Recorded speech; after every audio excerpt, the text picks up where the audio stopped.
Hello and welcome to the Queer Thesperience. I am your host, Casper Oliver. I use he, him pronouns. I am a bisexual trans man and I am a performer of many kinds, stage, immersion, voice, wherever I can get my grubby little paws, I'm there.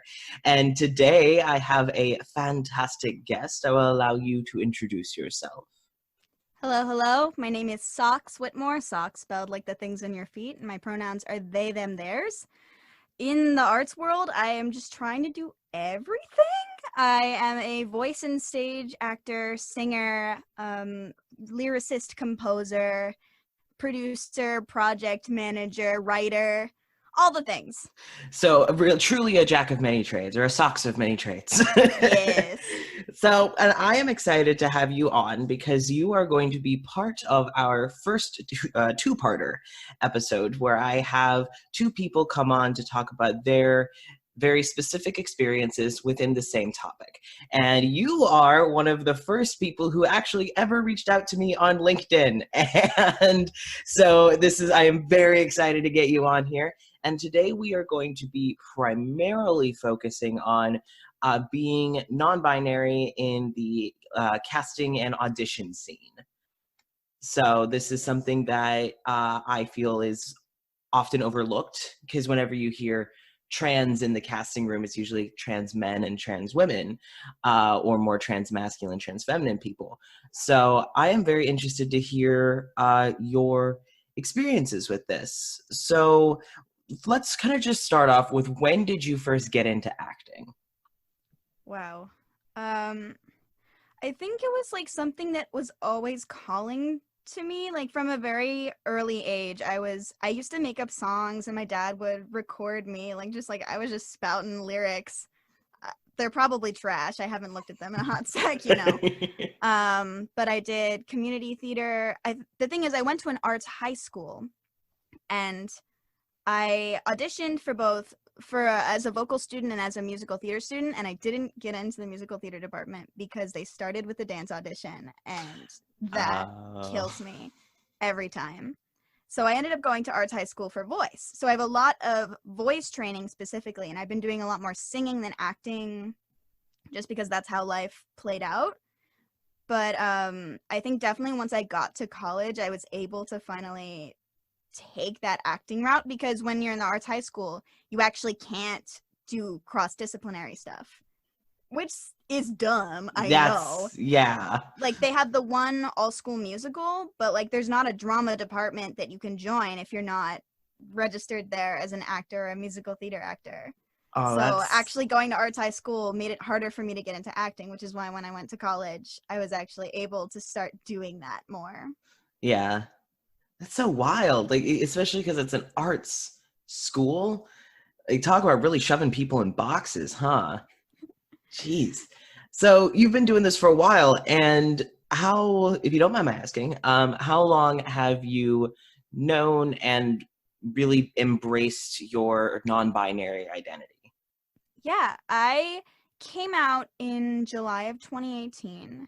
And the few months prior, I had just been kind of wrestling. I was like, something's not right here.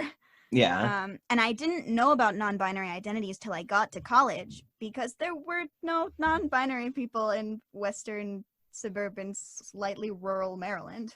Right. So when I met non-binary people and I was actually like learning myself to use the language and think in new ways, and then I started becoming aware of sensations and feelings in myself of dysphoria and this kind of discomfort. I'd always looked in the mirror and had this thought of like, that's not a boy or a girl face. And I'd articulated that before, and the people were just like, what are you talking about? And so I came out in July of 2018. And then later on, I kind of sort of snuck in the fact that I'm also ace in there somewhere. I was just like, oh yeah, by the way.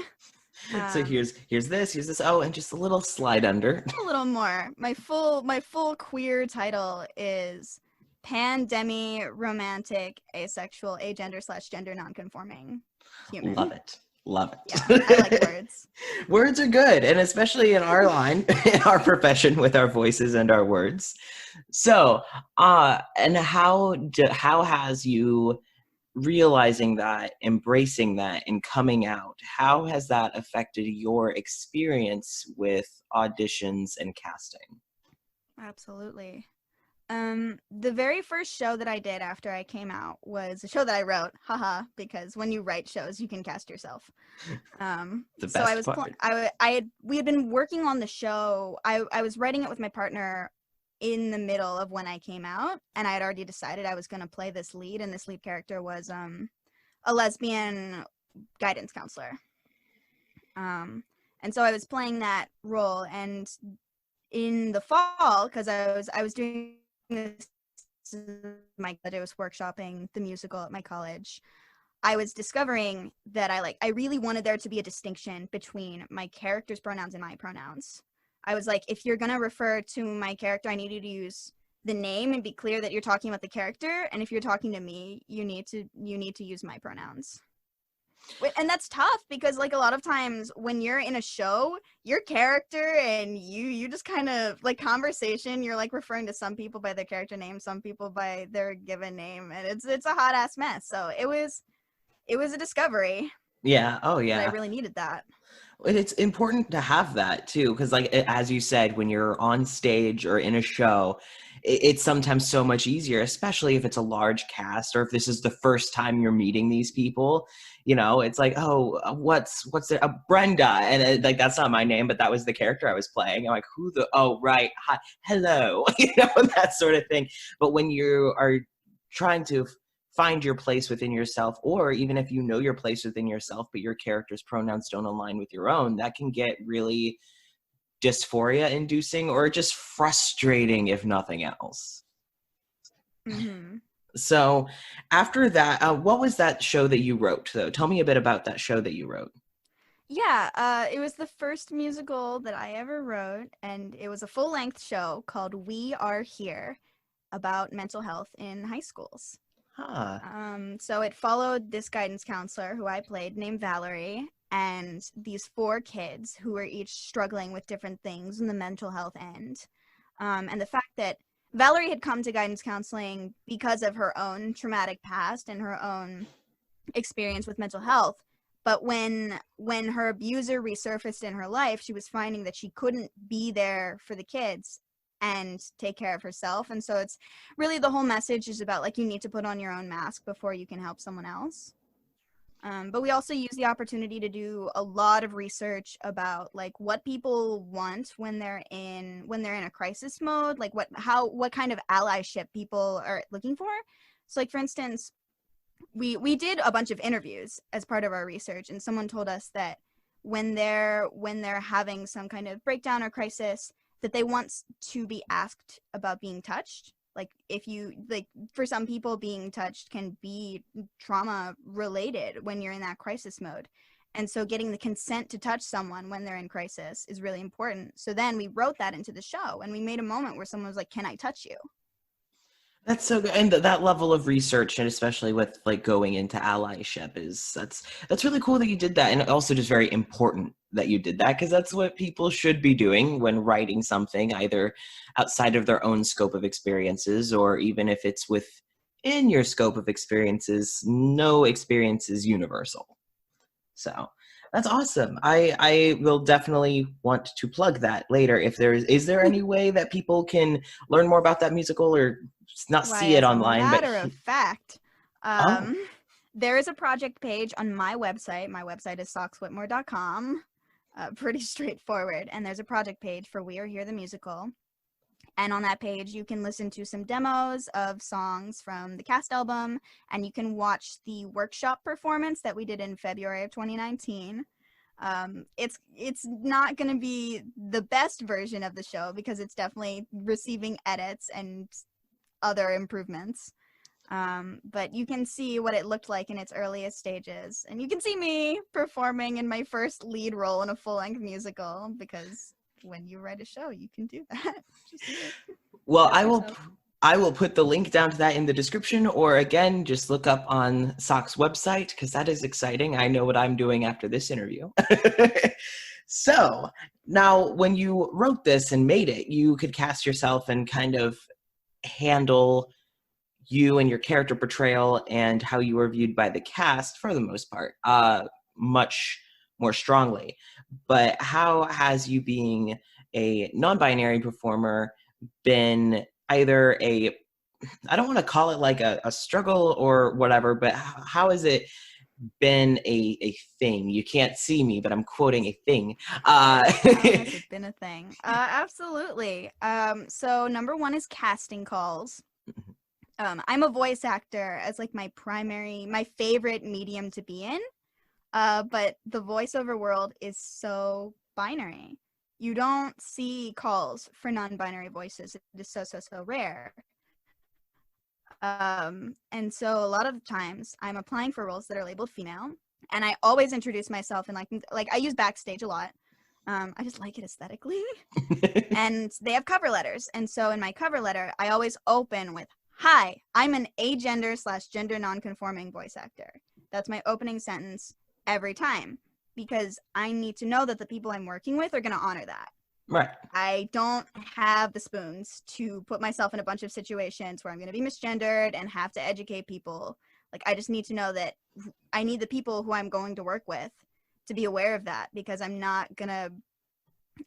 have limited spoons. Right. In short. Then also there is oh my God, getting cis people to understand that you need to cast trans people appropriately. So one, just getting a trans person in a trans role has already proven to be such a huge struggle. And if you want to learn more about that, you can just look at all this like Halle Berry and Scarlett Johansson stuff. Like, there is so much on the internet that you can enjoy on your own time. Have fun. I've had a couple experiences just like in this past year where people were like, "Oh, you're trans. Would you like to play this role?" And I'm like, "Sure, what is it?" And they're like, "It's a trans woman." And I'm like, trans, you can't, that's not a blanket term. You can't just be like, "Oh, trans person, trans role." Easy. So that's been a moment that I've experienced multiple times recently. And it's tough because like a lot of these people mean well because they're trying to cast trans and trans. But I have to do the educating and just go down this rabbit hole of like, look, I can connect you with trans femme people who would be better for this role. Oh, it can be exhausting. Yeah, and just a brief thing, it kind of reminds me whenever this is brought up, I'll have to cut that out. When I was in college, that was when I finally really got to pursue any higher level of performing. And I went to a charter school. I had to make the theater club. So there was like no real options for me previously. I was in a devised theater workshop where we all wrote the scripts, we made the characters, put together the costumes, everything was by the students. And there was one script that had a trans character. Now, I wasn't out as a trans man at the time. I was out as non-binary because I was really struggling to fully realize where I was at. And for me personally, being like identifying as non-binary was a really good and necessary step, but that's not the case for everybody, you know. But I was out as trans, and there was a trans character, and I was a trans man. And originally I had been cast as Nate because I was the only trans person on the cast. And they were like, "Well, you will play Nate." And especially because it was a coming out story. And not long before we actually started to get to the bare bones of putting together rehearsals and everything, I got recast as Nate's mom. And and I ended up playing 3 different moms in the entire show. One of them I made one of the moms, and I was like, okay, I want to play this. I want to play her. I'm okay with this. But like when I got recast as Diane, it was really hard. And if nothing else, at least I was playing the supportive mom. So it was an empowering role in the sense that I got to scream at the transphobic dad. So that was kind of like this little cathartic, like, yes. But yeah, no, like it was just this, they swoops it aside. And the person who ended up playing my son, her name is Courtney. She was amazing. I think that for a college production of a cis person being put in a trans role, she did do all I could have asked her to. Was she sat with me, she like took me out to get coffee and like talked about it. But like, man, that stung. Man, that stung. And as you said, you see that all the time. Like what's that movie, The Danish Girl, I think it's called? Oh yeah. Oh, Eddie Remain? Yeah. That's a name. Something. It might be. I don't know.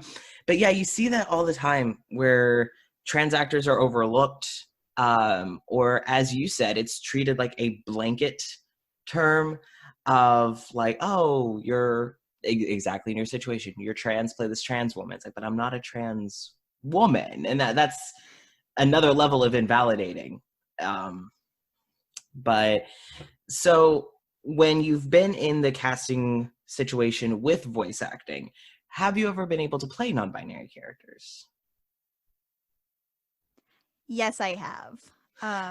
My first experience was actually someone was looking for queer voice actors specifically for a guest role on a fiction podcast, and I applied. And I think that the character might have actually had their pronouns changed to suit me. I'm not entirely sure, because they were like kind of trying to decide which of the two guest roles they wanted me to play. And I ended up playing this character named Fran on Elaine's cooking podcast for the Soul, which is a post-apocalyptic, like dystopian future setting, but it's a cooking podcast happening in the middle of the post-apocalypse. Oh, I love It's that. very amusing. It's a cute idea.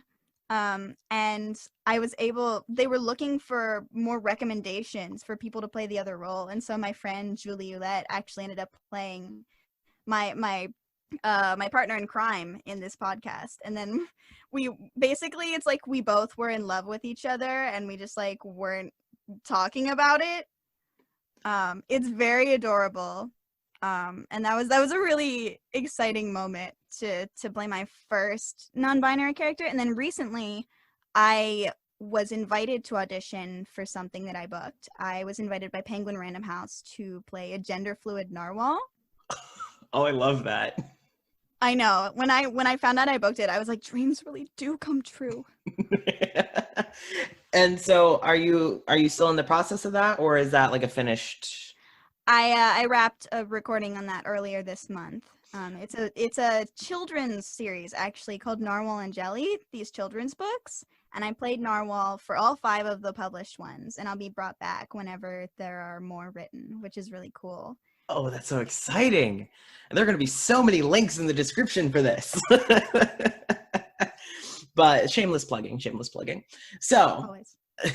So when it's come to what has been your biggest hurdle with being a non-binary performer, with how binary, not just like the world is, but how the like character creation and just theater and voice acting, just how binary so many of these roles are. I can get really sad sometimes that there just aren't enough non-binary roles. Like the fact that there just aren't that many to begin with just makes me really sad. Which is why I'm a writer, so that I can write them. Haha. Hey. That's how you do it. If you don't see it, you make it. Exactly. That definitely makes me sad. And like also I've been trying to look for an agent recently, and when I'm looking specifically for a voiceover agent first, and a lot of the sites have rosters, they'll show you like their voice actors, and a lot of them are divided by the gender binary. And I'm like, well, I don't want to register with you because I don't want you to put me in a category that I don't belong in. And I found exactly one agency that had a non-binary filter on their roster. And then I used it for all their categories and nothing came up. So they had the filter, but they didn't have any of the people. Oh. Okay. I know. It's like, I was like really excited and I submitted to them and I haven't heard anything back, which is sad. That's really frustrating. It's just that like the space isn't being made, that I have to always make it for myself, it feels like. And that's exhausting. It's liberating in one way, but while there is that sense of pride that comes from that, it's also exhausting. And that's why, like, for one of the things that got me into podcasts, that got me into voice acting, besides most people's like video games and anime, one of the main things that got me into it was Welcome to Night Vale, which does have a lot of queer representation when it comes to sexuality and gender. And it's, my favorite thing about it is it's never treated as a thing. It's just, oh, they're gay. Oh, they're this. Yes. It's just, yep, Cecil is in love with Carlos. Duh, we all know this. Where have you been? Like, and but one of the things is there's not a lot of podcasts like that. And there's more and more being made, but that's the problem, is that all of the energy ends up having to go primarily to the queer people themselves. So it's like, well, I guess I got to do everything, you know? So. Yeah. It's like, I was in this other musical, which is, it's a whole another story. I was in this musical called The Bully Problem. That was a new musical and was premiering at the Hollywood Fringe last summer. And I got cast very unexpectedly in the role of the sole female bully, because it was about bullies versus nerds, and I got cast as the bully who infiltrates the nerds, because she's a girl, so of course she can infiltrate the nerds. And it eventually gets converted into being on the nerd side and joins them in the end. It's really cute. And this character's name is Charly. And playing Charly was a really interesting experience for me, because I think Charly is queer and the author just didn't know it. And so I decided canonically that Charly's queer. I was just like, well, here we are. And the writer of the musical had written in like this very, very subtle sort of implied developing romance between Charly and one of the nerds, who was a guy. And I could see it in the script, and I was just like, you know what? No. And so the way that I decided to play it is like, whenever the guy is trying to appeal to Charly, Charly's just like, what is this? And I had a secret budding romance with one of the girl nerds. And my co-actor who was playing that part, we decided it together. We were like, yeah, this is happening. Oh, that's always and the so best. Just like kind of deciding that characters are queer just because not every queer narrative has to be like, oh, I just realized I'm queer, or oh my god, it's so hard to be queer. Like, not all of them have to be that way. Right. It's like, it's a common narrative for queer people, but not everyone.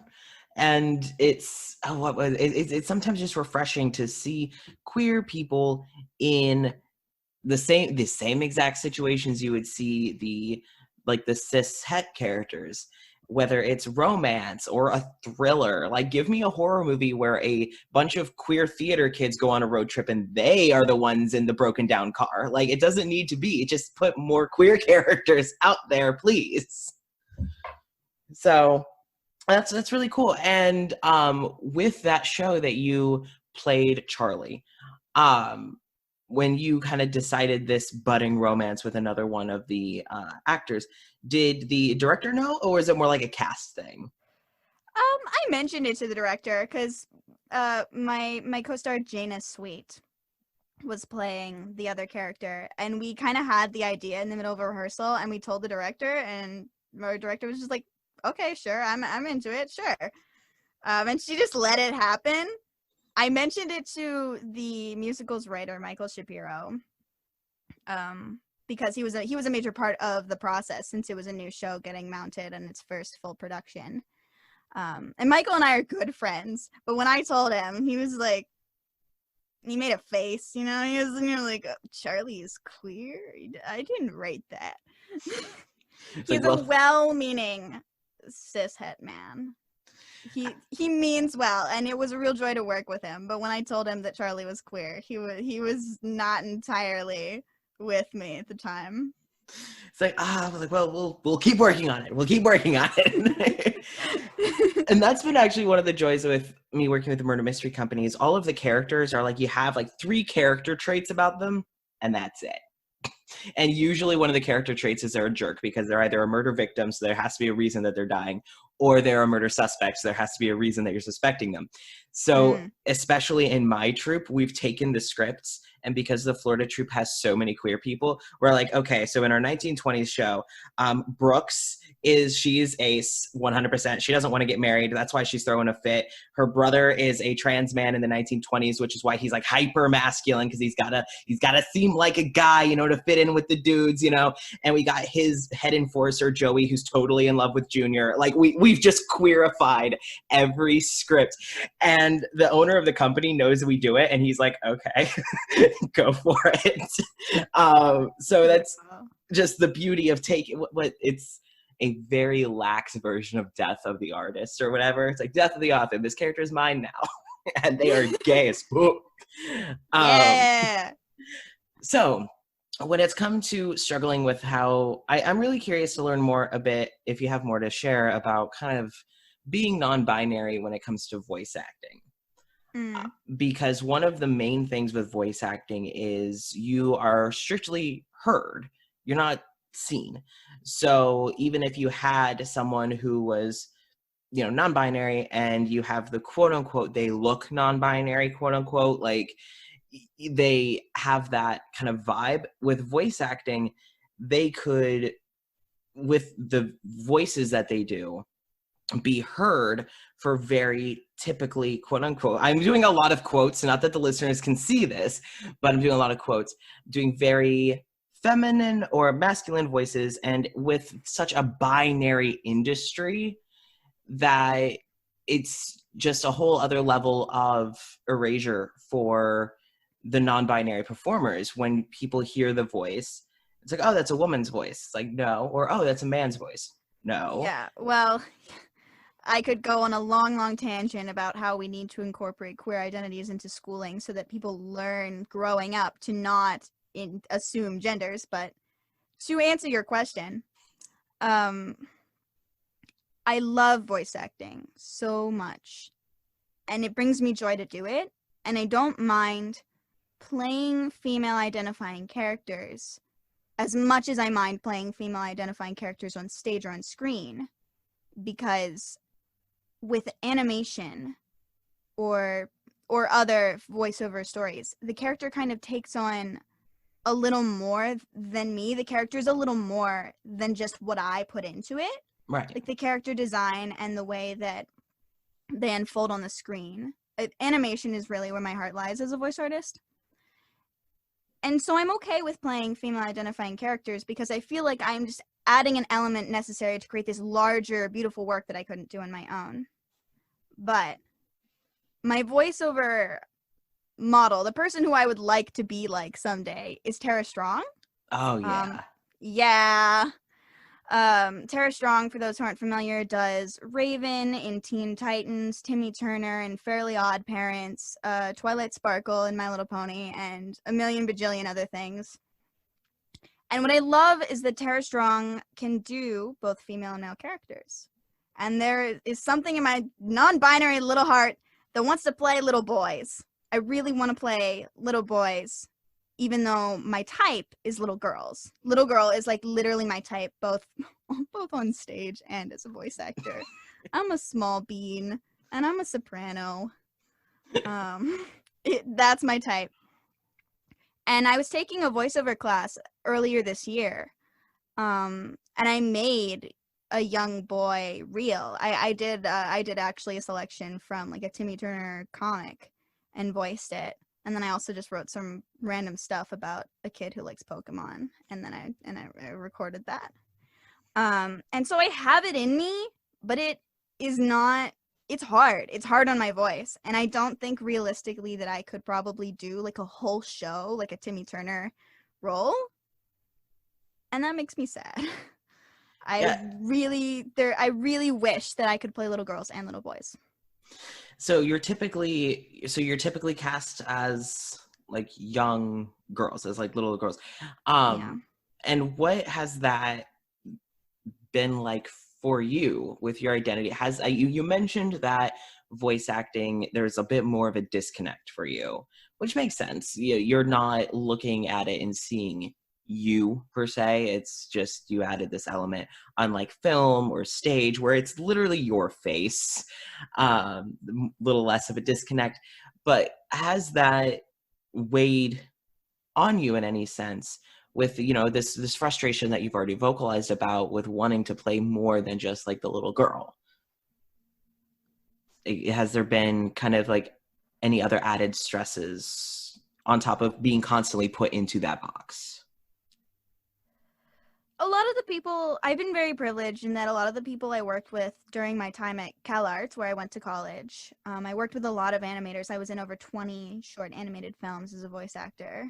Nice. And because CalArts is such a progressive place, a lot of the people who I met they were able to learn my pronouns and respect them.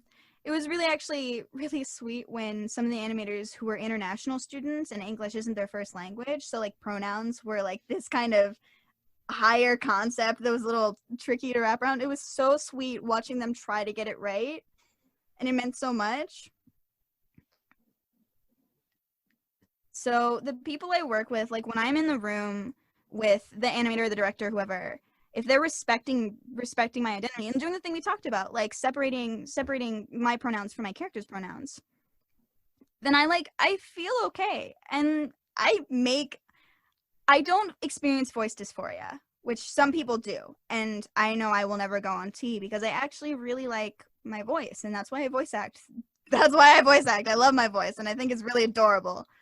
So because I don't experience voice dysphoria, and I'm really good at what I do, I make great little girl voices. I can also do a crying infant really well. So if you ever need that, I'll let you know. It's like I need a crying infant in scene 3. Where's Socks? It's just really satisfying to make those sounds and know that I got their vision right. Yeah. So when I'm being respected, I feel good about the work that I'm doing.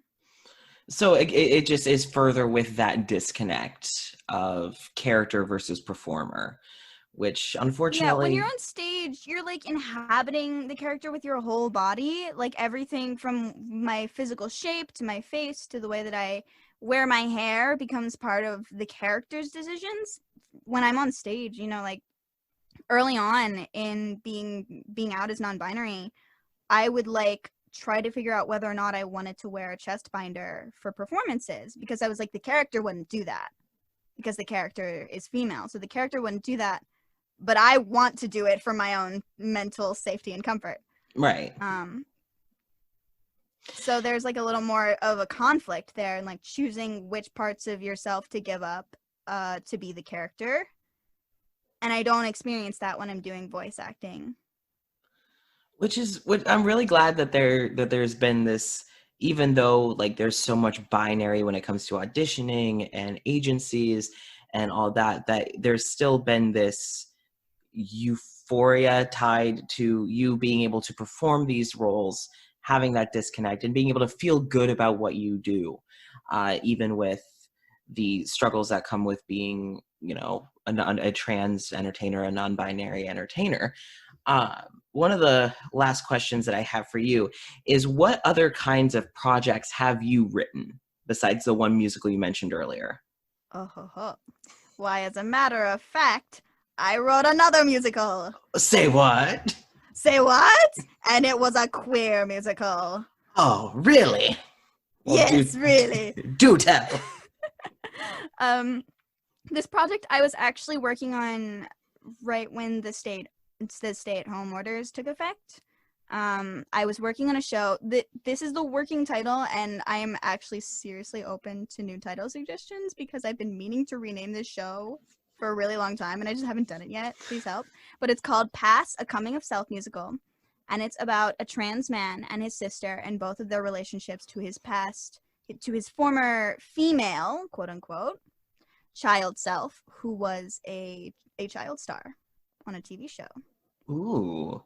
And so it explores this idea of you've got this young female version of yourself that's recorded forever on TV that people consume and adore. And you're trying, I call it dysphoria of the past self, that I invented the term. Ha ha ha. Basically, like when you look at photos of yourself before you were presenting in the way that you comfortably present now as a trans person, looking at that past version of yourself and feeling dysphoria that you were ever perceived as that. And so it's thinking about that, and then also from the sister's perspective, it's about the idea that like she is holding on to this little girl that she basically raised, and the trans man is just like, this is the version of me. This version right now is the only one that you get. So take it or leave it. Oh, I like that. Okay, I need this like yesterday. Well, as a matter of fact, on my website, sockswhitmore.com, there's a project page for this show, and you can watch the staged reading that happened in January of this year, where not all the songs were written yet, and the accompaniment was actually improvised by my very talented pianist friend, because the accompaniments weren't written yet. It was fine.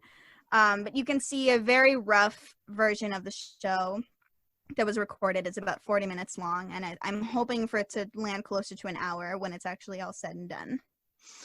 Well, I will definitely put the more links in the description, because I am, and I love the idea of the dysphoria of the past self.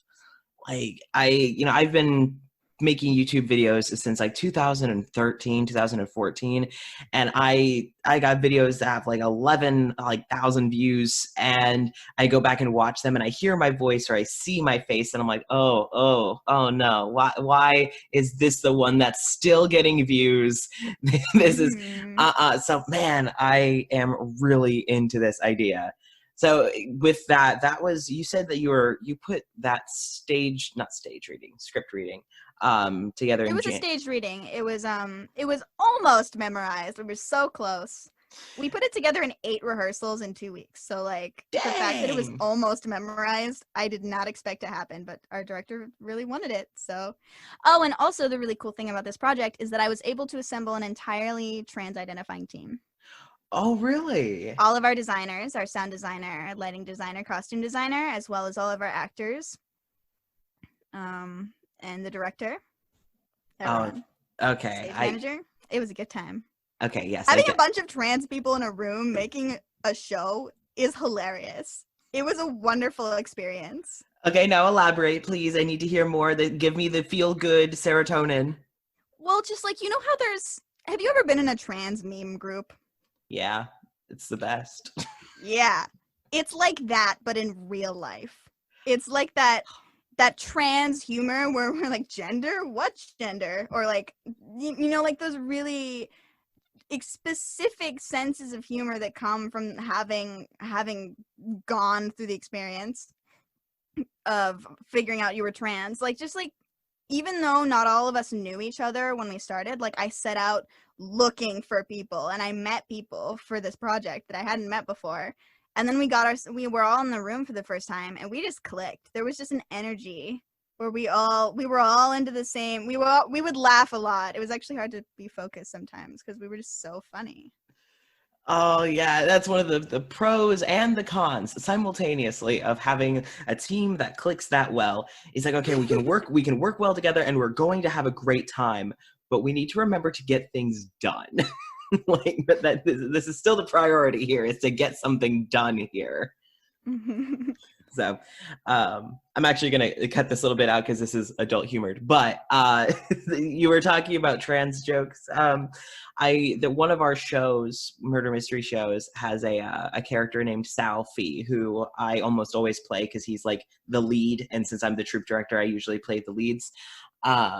And one of his things is that he is sleeping with another man's wife. And that's like part of the possible motive for one of the characters to kill Sal, is like, well, he was sleeping with your wife, da da da.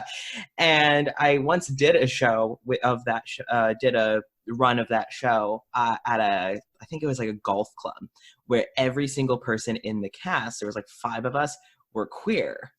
And so we're running the rehearsals for it, and I had someone standing in because Mort, the husband, was to be played by an attendee, but someone at rehearsal had to play Mort to feed the lines that the attendee would be given. And so as Sal at the beginning, I'm just walking around, like getting in character, and I got to make a joke because I knew that everyone else in the room would receive it, especially because I wasn't the only trans man in the room.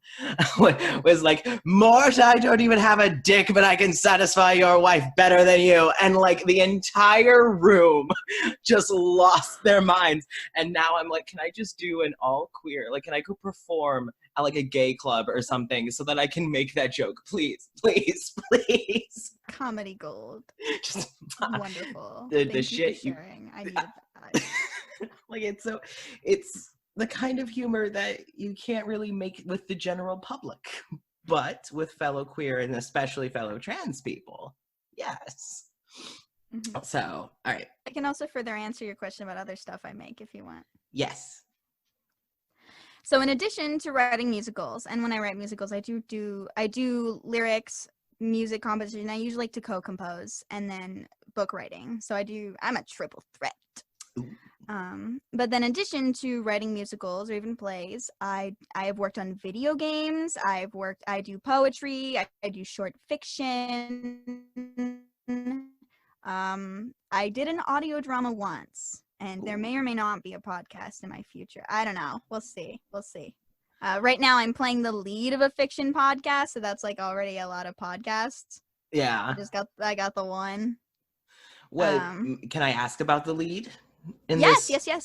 I am currently playing Georgie Romero of the fiction podcast Georgie Romero is Done For, a horror comedy podcast by Kat Walker-Shea. And Georgie is a zombie who woke up as a zombie with no memories of her life as a living human.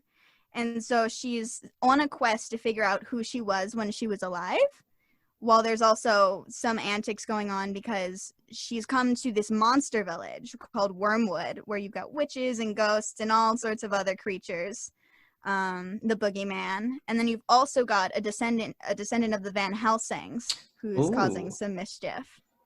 So yeah, and I came on as a voice actor, and then I became a co-producer because that's how I roll. Hey, so now I'm co-producing it, so I'm of course responsible for plugging it. Go listen to it on Apple Podcasts or Spotify or anywhere else you get your podcasts. I am going to go follow it on Spotify right now.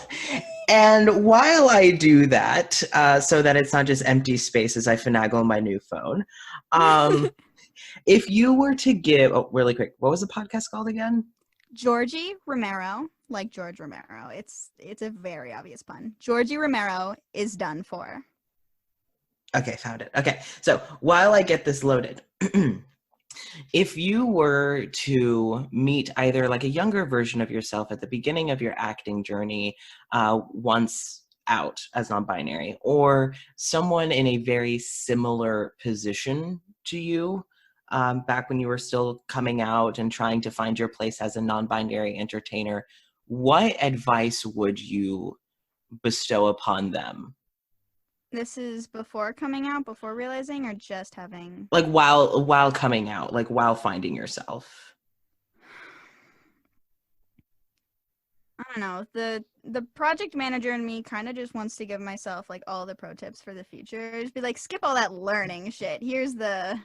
Skip all that learning stuff. Here's all the things you're gonna need to do. Get the experience. Yeah, like all the things I had to learn the hard way. Here you go. Easy list. Hand it to you. All right. Well, then how about just any general advice to other non-binary performers, even perhaps just non-binary voice actors, kind of trying to find a sense of comfort in the very binary industry? Yeah, I think the fact that there's a community, that you are not the only person. I found a lot of comfort in just joining Facebook groups and connecting with other TG&C folks. I think knowing that you're not alone really, really helps. And hearing from people who have been doing it longer than you have, and they're like, yeah, it's gonna be okay. You can make it. Well, thank you. And yeah, and along with Facebook groups, time for me to shamelessly plug. If you are on Facebook and are a entertainer within the LGBT plus community, or any form of entertainment, so you don't have to be on the stage or behind the mic, like producers, writers, whatever. If you are within that industry, the Queer Thesperience does have a Facebook group, and the only requirements are for you to be within the LGBTQA plus community and be within the entertainment world. We've got over 100 people from all over the world, blows my mind, all over the world, who you can meet, befriend, share stories, share memes, whatever. And it's a fun time. Both Socks and I are in the Facebook group. So if you want to see more of Socks' work, you can join the Facebook group, and I will twist their arm to post more of their cool stuff. I'm sure I won't have to twist too hard, but I will do it if necessary. Well, if I must. Oh, but you simply must. Well, thank you so much for joining. And of course, where can these lovely listeners find you online? My website has a lot of my cool stuff, so be sure to check out myname.com, Socks Whitmore, spelled like the things in your feet. I'm on Facebook as just a regular human, not a Facebook page yet, and I do have an Instagram that's just at my name. Socks Whitmore wasn't taken, which was cool. That's easy to remember. Yeah. Facebook is where you'll find most of my stuff, what I'm currently doing. I'm working on the Instagram bit. Instagram's a tricky